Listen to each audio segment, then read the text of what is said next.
Obsèques de Thierry Ardisson. Audrey Crespo-Mara tombe dans les bras de Léa Salamé à la sortie de l'église.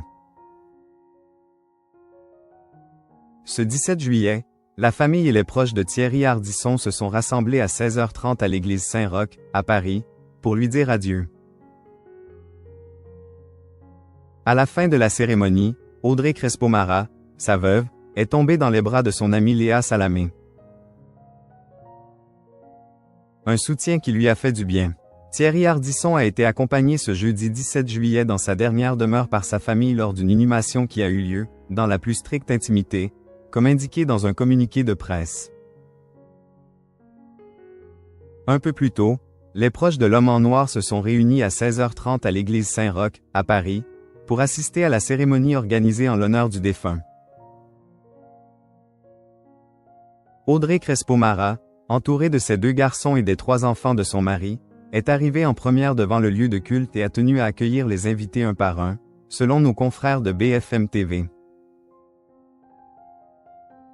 À la fin de cette cérémonie pas comme les autres, marquée par l'apparition de Laurent Baffy vêtu de noir, du deuil de Florent Pagny et son épouse, ainsi que par la venue de Brigitte Macron, Audrey Crespo-Mara est sortie de l'église afin d'accompagner le cercueil de son mari vers le corbillard.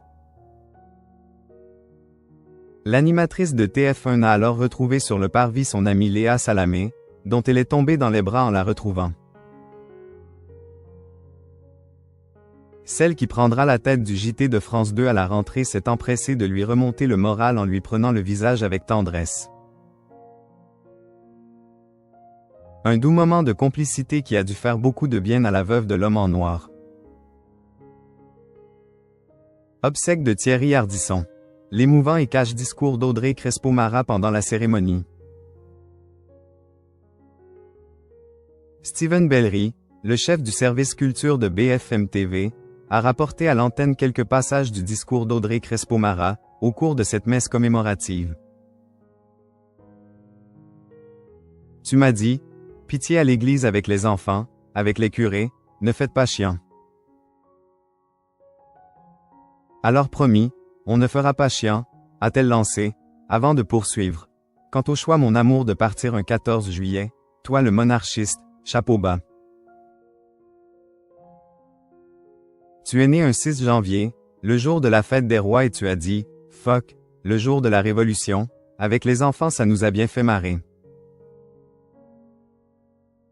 Malgré ce moment particulièrement difficile, elle n'a pas manqué de faire une pointe d'humour. Tu m'as dit, cette cérémonie à Saint-Roch, fais gaffe, ce sera le bal des faux culs. Alors oui, il y a sans doute des personnes qui ne t'ont pas assez aimé, pas assez aidé quand elles le pouvaient, désolé pour cela mon amour. Mais il y a tous ceux qui t'ont infiniment respecté, admiré et adoré pendant tant d'années, a-t-elle ajouté, avant de conclure, bouleversé, mon amour on s'est tant aimé.